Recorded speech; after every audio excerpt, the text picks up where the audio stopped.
अस्सलाम वालेकुम दोस्तों, इज इट अ पैराडॉक्स? क्या ये खुला तजाद नहीं? मैं जब भी इसके बारे में सोचता था मुझे अजीब लगता था। मुझे लगता था कि शायद इनविजिबल होना इसी को कहते हैं, पर अब मुझे पता चलता है कि ऐसा नहीं है। मेरा मकाम, मेरा असर, मेरी ज़ात, मेरा मर्तबा कुछ भी नहीं था। इस बात का अंदाज़ा मुझे तब हुआ जब पता चला कि मुझे तस्वीरों में नहीं आना, किसी के सामने नहीं आना। मुझे बस एक इल्यूसिव किरदार बन के रहना है, जिसका ये मानना है कि वो अपने काम से अपनी पहचान करवाएगा, तस्वीरों से नहीं। अब जहाँ तक मुझे याद है, मुझे महफिल की जान बनना बहुत पसंद है। I was the joker, I am still the joker in every महफिल, हर महफिल में। और इसी के साथ साथ मुझे आज तक गपशप करना भी पसंद है। शायद मैं बहुत ज़्यादा खुद पसंद हूँ, इसलिए अपना किरदार को ज़्यादा दिलचस्प लगता है। अब खुद पसंदी का अंदाज़ा तब हुआ जब मुझे अपनी बर्दाश्त का सामना करना पड़ा। बर्दाश्त कम थी, किसी की भी बात कभी भी बुरी लग सकती थी। What a paradox. अब बर्दाश्त कम थी, खुद पसंद बहुत ज़्यादा था, तो कज़न्स ने छेड़ना शुरू किया और हम छिड़ने लगे। गुस्सा बहुत ज़्यादा आने लगा। उनके लिए इट वॉज फन, बच्चे थे, मुझसे बड़े थे, but to me it was मुसीबत। क्यों? क्योंकि शायद मैं उस वक्त अंधेरे में था कि बस मैं ही हूं। अब बात वहां से चली तो यहां तक पहुंच गई कि मुझे स्पोर्ट्स से लगाव होने लगा, वो भी खासकर क्रिकेट से। पर मैं मोटा था, पर यह नहीं था मालूम कि मैं मोटा हूं। Again paradox. अब उस वक्त मालूम नहीं है कि मैं मोटा हूं, स्पोर्ट्स खेलना है, लिखने का शौक है, ख्वाब देखने का शौक है, बट कुछ नहीं मालूम। शायद ये सब बच्चों के होते हैं, पर मुझे नहीं था मालूम, क्योंकि मैं सिर्फ एक बच्चे को जानता था उस वक्त, और वो मैं खुद था। क्या मजेदार पैराडॉक्स है। लड़के को फुल दिखने का शौक है पर तस्वीरों में नहीं आना, मैचोगिरी का शौक है पर दिल नहीं दुखने देना। शायद मैं उस वक्त उस बदलती दुनिया में एक शरीफ बच्चा था। अब चाहे स्कूल की वो 9th-10th की आखिरी कलेक्टिव तस्वीरें हो, मैं उसमें नहीं हूँ।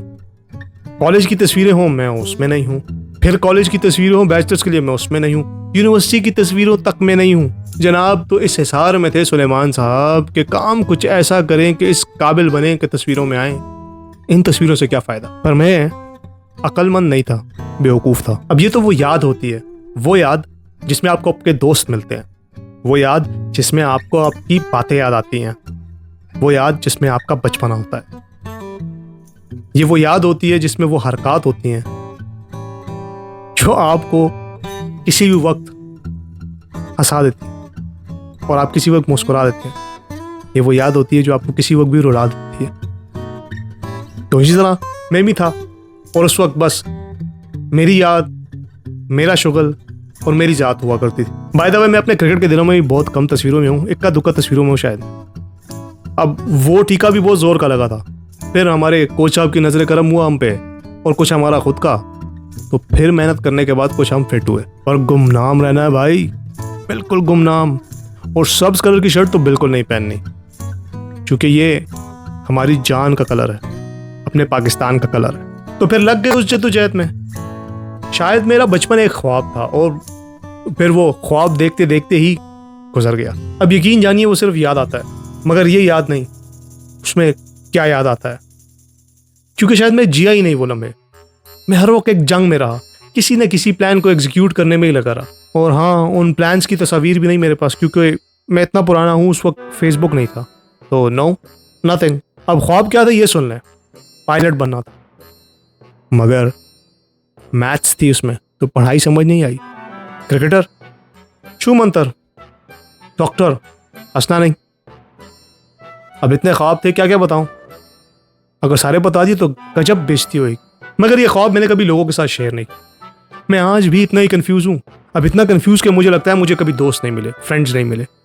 हाँ, तरस नहीं खाओ, मैं खुद इतना उलझा हुआ हूँ, इसमें किसी का कसूर नहीं।